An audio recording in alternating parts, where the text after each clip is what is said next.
الحمدللہ رب العالمین والصلاة والسلام علی اشرف الانبیاء والمرسلین نبینا محمد وعلی آلہ واصحابہ اجمعین سبحانک لا علم لنا الا ما علمتنا انک انت العلیم الحکیم رب زدنی علما۔ معزز ناظرین، آج کا جو ٹاپک ہے کہ کیا پورے رمضان جماعت کے ساتھ تراویح یہ بدعت ہے؟ اصل میں یہ سوال وہ لوگ کرتے ہیں جو اپنے پیچھے کچھ راز چھپا کر کے رکھے ہوتے ہیں، اور یہ انہی کی طرف سے ہے، یعنی جو لوگ یہ کہتے ہیں کہ بدعت ہے اس کے پیچھے ایک راز ہے، اور راز یہ ہے کہ جو لوگ بدعت کو آئے دن بڑھاوا دیتے ہیں، نئی نئی شکل نئے نئے طریقہ دین میں لا کر کے داخل کرتے ہیں، وہ چاہتے یہ ہے کہ آپ اس پر خاموش رہیں، اور یہ کہنا چاہتے ہیں، یہ بتلانا چاہتے ہیں کہ دیکھیے آپ بھی تو یہ بدعت کرتے ہیں، کیونکہ یہ نبی صلی اللہ علیہ وسلم کی زندگی میں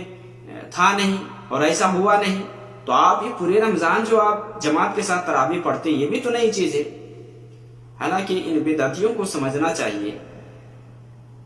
کہ اس کی اصل اللہ کے نبی صلی اللہ علیہ وسلم سے موجود ہے، اور جو اللہ کے نبی صلی اللہ علیہ وسلم سے موجود ہے وہ بدعت نہیں ہے، وہ سنت ہے، اس کو اتباع بولا جاتا ہے۔ تو الحمدللہ علماء حق ان بدعتیوں کے جو کارنامے ہیں اس کا کھنڈن کرتے رہے ہیں اور کھنڈن کرتے رہیں گے، اور یہ نکال کر کے کہ یہ بھی بدعت ہے لہذا ہم جو کر رہے ہیں یہ بھی بدعت ہے، آپ بھی اس کو اقرار کر رہے اور مان لیتا، ایسا ممکن نہیں ہے۔ بدعت بدعت ہے اور اس کا جواب انشاءاللہ ملتا رہے گا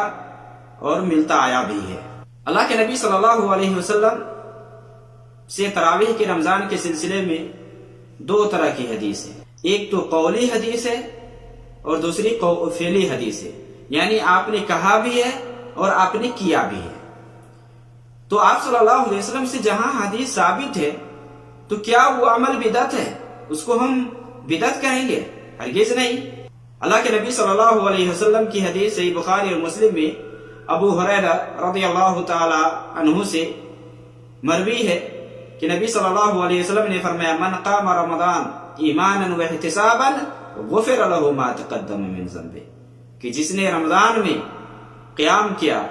ایمان اور ثواب کے نیت سے تو اس کے پچھلے گناہ معاف ہو جاتے ہیں۔ جو صغائر ہے،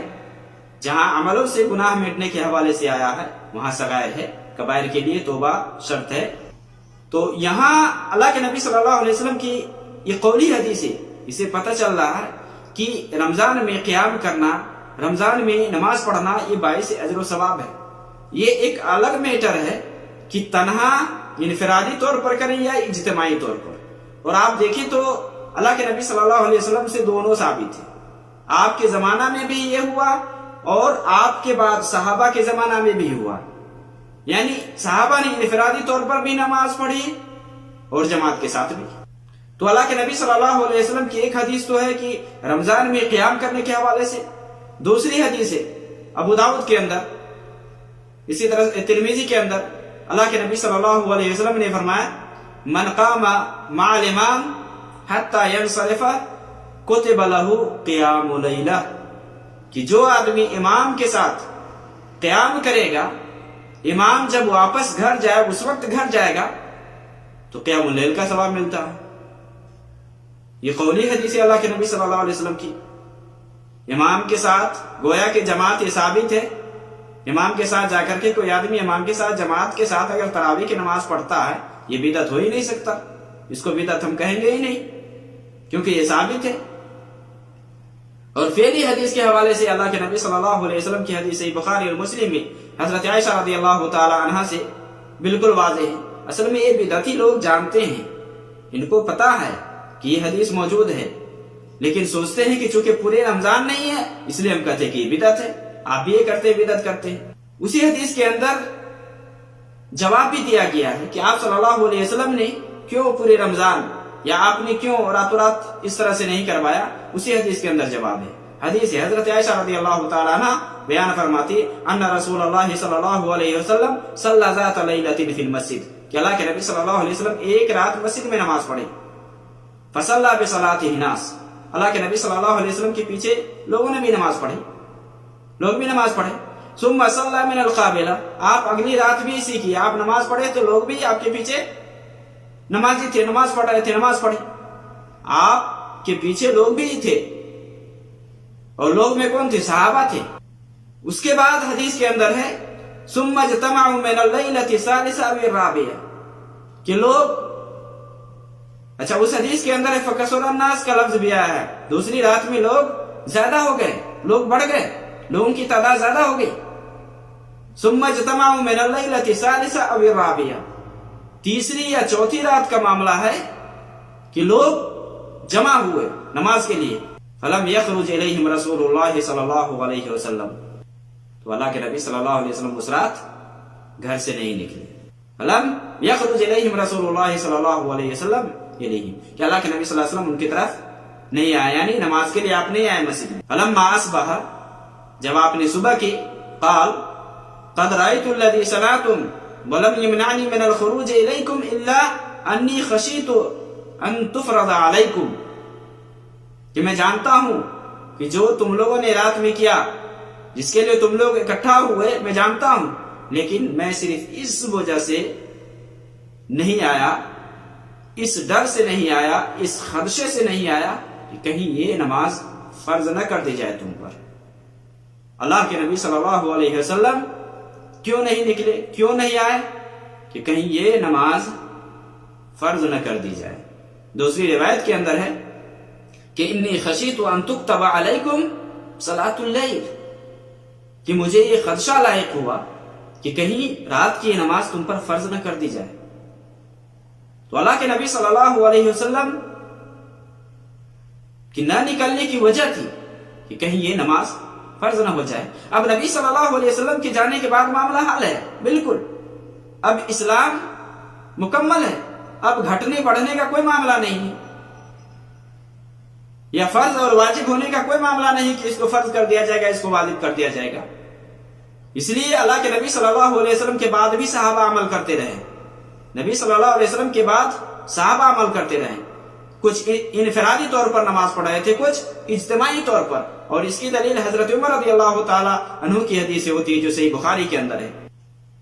جس کو حضرت عمر رضی اللہ تعالی عنہ نے ایک امام کے ساتھ نماز پڑھنے کے حوالے سے کر دیا۔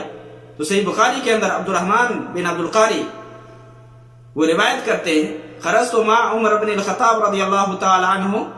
لیلہ فی رمضان الی المسجد، کہ ایک رات رمضان کی مہینہ میں، رمضان کی رات میں مسجد گیا میں حضرت عمر رضی اللہ تعالی عنہ کے ساتھ۔ فَإِذَا النَّاسُ أَوْزَاعٌ مُتَفَرِّقُونَ، لوگ الگ الگ نماز پڑھ رہے تھے۔ یصلی الرجل لنفسه، کہ کچھ لوگ تنہا نماز پڑھ رہے تھے، وَيُصَلِّ الرَّجُلُ فَيُصَلِّ بِصَلَاتِهِ الرَّهْطِ، کچھ لوگ جماعت کے ساتھ نماز پڑھ رہے تھے، ایک آدمی نماز پڑھ رہا تھا، اس کے پیچھے جماعت بنی ہوئی تھی، اس حساب سے نماز پڑھ رہے تھے۔ فقال عمر رضی اللہ تعالی عنہ نے کہا انی ارا لو جمعت هؤلاء على قارئ واحد، کہ میں چاہتا ہوں کہ اگر ان سبوں کو ایک امام کے پیچھے، ایک قاری کے پیچھے جمع کر دیا جائے، لکان امثل، تو یہ بہتر رہے گا، اچھا رہے گا۔ ثم عزم فجمعهم على ابی بن کعب، حضرت عمر رضی اللہ تعالی عنہ نے اس ارادے کو جو اس نے بنایا اس کو پورا کیا، اور حضرت ابی بن کعب رضی اللہ تعالی عنہ کو امام مقرر کر دیے، اور لوگ ان کے پیچھے نماز پڑھنے لگے۔ اسی روایت کے اندر ہے کہ دوسری رات میں حضرت عمر کے ساتھ گیا، عبد الرحمن بن عبد القاری وہ بیان فرماتے کہ عبد الرحمن کہ میں عمر رضی اللہ تعالیٰ عنہ کے ساتھ دوسری رات گیا تو لوگ ابی بن کعب رضی اللہ تعالیٰ عنہ کے ساتھ نماز پڑھ رہے تھے، لوگ جماعت سے نماز پڑھ رہے تھے۔ تو حضرت عمر رضی اللہ تعالیٰ عنہ نے جب دیکھا تو فرمایا کہ نعمت البدعۃ ھذہ، کیا ہی بہترین طریقہ ہے۔ اور یہی لوگ کہتے کہ دیکھو یہاں بھی تو بدعت آیا ہے، حضرت عمر نے کہا کہ بدعت کی ہو، حالانکہ بدعت سے مراد یہاں لغوی معنی ہے، جس کا معنی ہوتا ہے تجدید کرنا، نیا کرنا، نیو کرنا۔ حضرت عمر نے نیو کروایا، اصل موجود ہے، نبی صلی اللہ علیہ وسلم سے ثابت ہے، اللہ کے نبی صلی اللہ علیہ وسلم 2 راتیں 3 راتیں نماز پڑھائی تھی، صحابہ بھی نماز پڑھے تھے، تو یہ اصل موجود ہے۔ لیکن آپ صلی اللہ علیہ وسلم نے اس جماعت کو اس لیے نہیں کروایا، جاری اس لیے نہیں رکھا تاکہ یہ فرض نہ ہو جائے۔ لیکن آپ صلی اللہ علیہ وسلم کے بعد بھی صحابہ عمل کرتے رہے نا۔ حضرت عمر جب گئے، لوگ نماز پڑھ رہے تھے، کوئی جماعت کے ساتھ نماز پڑھ رہے تھے، حضرت عمر نے تو یہ کیا کہ کچھ لوگ متفرق اور کچھ جماعت کے ساتھ نماز پڑھے تو سب کو ایک امام کے ساتھ کر دیا جائے، سارے لوگ اس پر عمل کریں، ایک امام کے پیچھے نماز پڑھے۔ تو حضرت عمر نے یہی کیا، اور اس کو بدعت نہیں کہتے میرے بھائی، یہ بدعت نہیں ہے، اصل موجود ہے۔ اور اللہ کے نبی صلی اللہ علیہ وسلم کی حدیث ارباد بن ساریہ رضی اللہ تعالی عنہ سے سنن کے اندر موجود ہے کہ نبی صلی اللہ علیہ وسلم نے فرمایا علیکم بسنتی وسنت الخلفاء الراشدین المہدیین من بعدی، کہ میری سنت کو لازم پکڑنا اور میرے صحابہ جو خلفاء راشدین ہیں ان کی سنت کو خاص کر کے لازم پکڑنا۔ تو یہ حضرت عمر رضی اللہ تعالیٰ عنہ کی ایک سنت ہے، اور اللہ کے نبی صلی اللہ علیہ وسلم کی ہی سنت کو انہوں نے زندہ کیا، جیسے صحیح مسلم میں اللہ کے نبی صلی اللہ علیہ وسلم کی حدیث ہے من سن فی الاسلام سنتا حسنۃ، کہ جس نے اسلام کی کسی سنت کو زندہ کیا، اگر کوئی عمل کرتا ہے تو عمل کرنے کی وجہ سے جس نے بتلایا ہے، زندہ کیا، اس کو الگ سے ثواب ملے گا، یہ نہیں کہ عمل کرنے والے کے ثواب میں کم کیا جائے گا۔ تو اللہ کے نبی صلی اللہ علیہ وسلم سے تراویح کی نماز ثابت ہے، اور یہ بدعت نہیں ہے، یہ سنت ہے، بلکہ یہ اتباع رسول ہے، اسی کو اتباع رسول کہتے ہیں۔ نبی صلی اللہ علیہ وسلم کی سنت پر عمل کرنا، نبی صلی اللہ علیہ وسلم کی سنت کو اپنی زندگی میں لاگو کرنا، یہی اتباع ہے، اور یہ بدعت نہیں ہے۔ تو اس کے پیچھے جو لوگ راز چھپائے ہوئے ہیں اور یہ چاہتے ہیں کہ ہم یہ اقرار کروا لیں سامنے والے سے کہ دیکھیں یہ بھی بدعت ہے، لہذا ہم جو بدعت کرتے ہیں وہ بھی صحیح ہے اور اس میں کوئی حرج کی بات نہیں ہے، تو ایسا ممکن نہیں ہے۔ اسلام میں کوئی بھی بدعت ہو، چاہے بدعت حسنہ ہو چاہے بدعت سیئہ ہو، کل بدعت ضلالہ، ہر بدعت یہ گمراہی ہے۔ لہذا سنت کی آپ پیروی کریں، سنت کی اتباع کریں، اور سنت سے جو ثابت ہے وہ عمل کریں۔ اور تراویح کی نماز یہ سنت سے ثابت ہے، یہ بدعت نہیں ہے۔ اللہ رب العالمین ہمیں صحیح دین سمجھنے اور اس پر عمل کرنے کی توفیق دے۔ وصلی اللہ علیہ وسلم۔